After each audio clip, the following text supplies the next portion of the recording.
Member for Boothby. Thank you, Deputy Speaker. I vaguely remember a little over 26 years ago when I discovered I was pregnant. It was a really joyous time. These were much wanted babies. But even though I did think I would have them one at a time, not three at once. But I'd also remember the stress involved in taking unpaid parental leave from my workplace. As a multiple pregnancy, I had to take leave at 18 weeks for health reasons.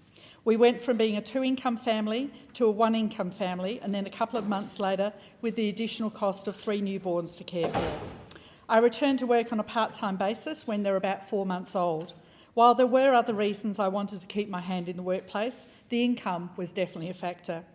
Paid parental leave would have been very helpful and taken considerable stress off our new family. Labor created paid parental leave and Labor is expanding it. Investing in a more generous and flexible paid parental leave scheme is a no-brainer. It's good for mums and dads, it's good for bubs, and it's good for the economy.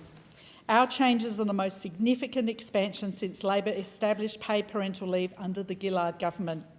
Since July 2023, the Australian government has been delivering on the biggest expansion to paid parental leave since it was introduced in 2011, progressively increasing the scheme to 26 weeks by the 1st of July 2026.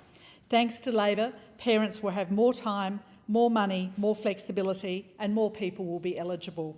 To be specific, more time. From the 1st of July, parents have been entitled to 24 weeks, and from 1st of July next year, they will be entitled to 26 weeks. More money, paying superannuation on paid parental leave for the first time ever, and increasing the weekly payment rate to almost $950 a week. More flexibility, increasing the time parents can take off together from 2 to 4 weeks. And I really love this, enabling new families to spend time together as they get to know their precious new baby. And making more people eligible. The eligibility thresholds will be increasing with indexation.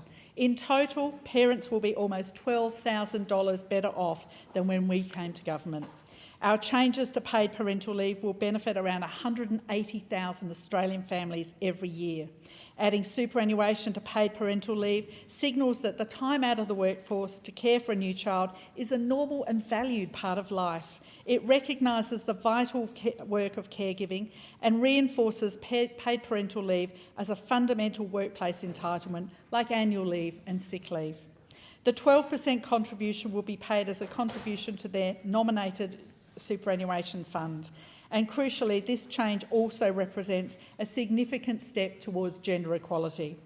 Women make up much of the paid parental leave recipients and as such, due to breaks in the workforce, retire with far less superannuation than men. Furthermore, this change, in addition to the recent reforms to the scheme, may also encourage more fathers and non-birthing parents to take paid parental leave, helping rebalance caring responsibilities and normalise shared care.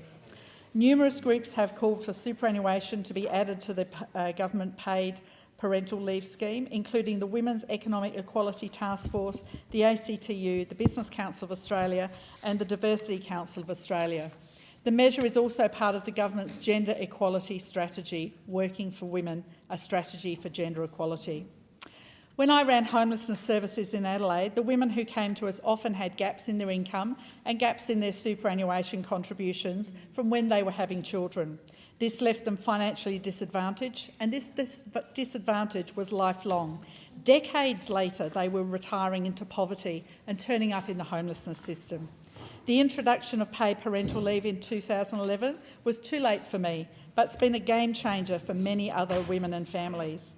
The changes that this government has introduced and the payment of superannuation on paid parental leave is another step towards gender equality, supporting women, supporting families.